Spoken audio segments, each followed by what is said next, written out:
parole sur le texte visant à prolonger le délai de validité des habilitations de clercs de notaire.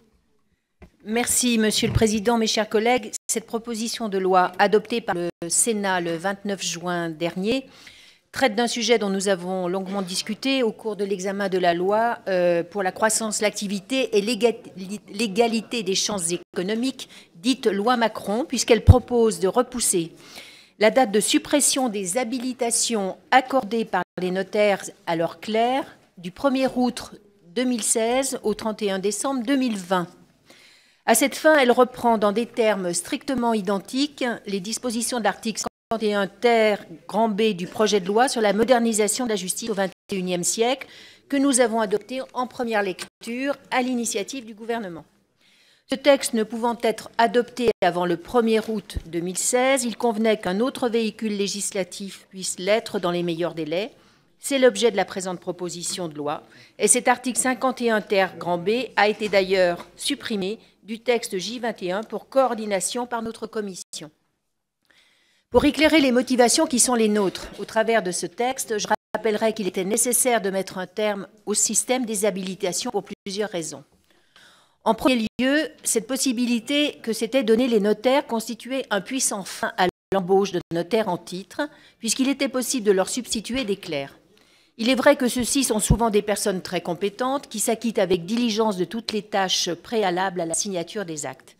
De très nombreux jeunes diplômés notaires sont néanmoins en attente de pouvoir s'installer, soit dans un office existant, soit en créant leur propre office.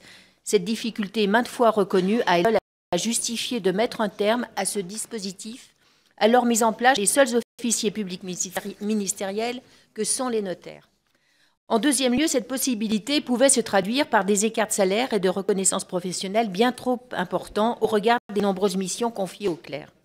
Enfin, elle constituait un facteur d'éloignement du notaire de sa mission d'officier public ministériel à laquelle nous sommes tous très attachés, en responsabilité in tuitu personae de l'authentification des actes, comme de la solennité qui s'y attache, et qui constitue sa principale fonction.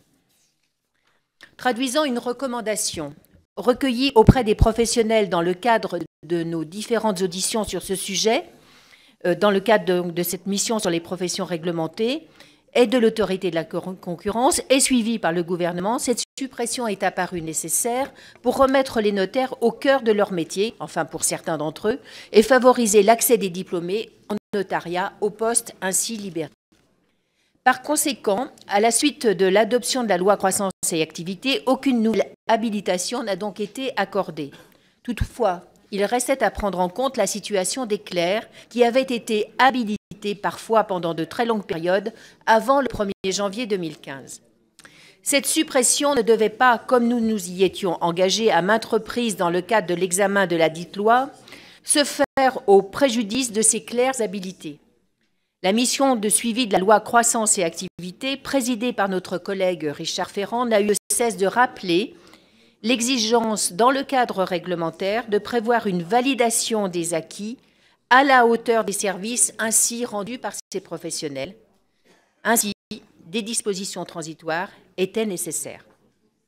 Pour rappel, 9 558 clercs étaient concernés par la réforme au 1er janvier 2015, parmi lesquels 5 566 remplissaient les conditions de diplôme pour être notaire, 2 662 étaient titulaires du diplôme de premier clerc ou du diplôme de l'Institut des métiers du notariat, et 1 330 ne remplissaient ni les conditions pour être nommés notaires, ni ne possédaient l'un de ces deux diplômes.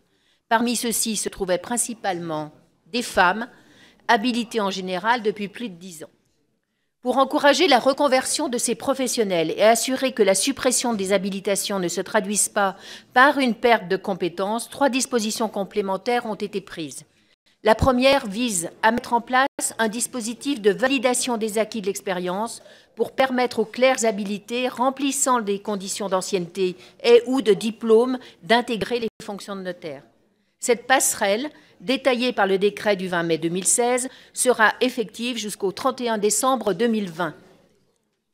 La seconde, ou la deuxième, permet aux notaires titulaires d'engager jusqu'au 1er janvier 2020 jusqu'à 4 notaires salariés au lieu de 2 comme les autres officiers publics ministériels, de manière à les encourager à recruter sous ces nouvelles fonctions leurs anciens clercs habilités.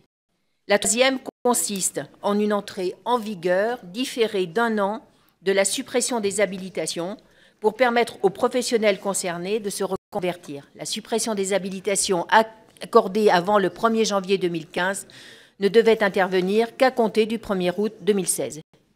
Il est toutefois apparu que pour garantir la pleine efficacité de ces dispositions et permettre aux clercs de justifier des compétences nécessaires pour devenir notaire sans déstabiliser leurs conditions d'exercice actuelles, il était nécessaire de prolonger davantage la validité de leur habilitation. À cette fin, la présente proposition de loi propose de substituer l'échéance du 1er août 2016, celle du 31 décembre 2020, de manière à assurer une continuité entre la période transitoire de maintien des habilitations effectives et l'entrée dans le notariat par le biais de la validation des acquis de l'expérience. Les clercs remplissant les conditions d'ancienneté et ou de diplôme auront disposé de plus de 5 ans pour se reconvertir, ce qui témoigne de notre souhait, de celle du gouvernement, de poursuivre les réformes tout en garantissant que leurs conditions de leur mise en œuvre soient adaptées à la situation des professionnels concernés et que ceux-ci ne soient pas pénalisés par la suppression d'un dispositif. Sur le fondement de cette présentation, je vous invite donc, mes chers collègues, à adopter la présente proposition de loi. Merci, Madame la rapporteure. Plusieurs orateurs sont inscrits sur ce sujet qui a beaucoup inquiété dans la profession, mais pour lequel nous allons trouver une solution. Monsieur Huyghe, vous êtes le premier des orateurs inscrits.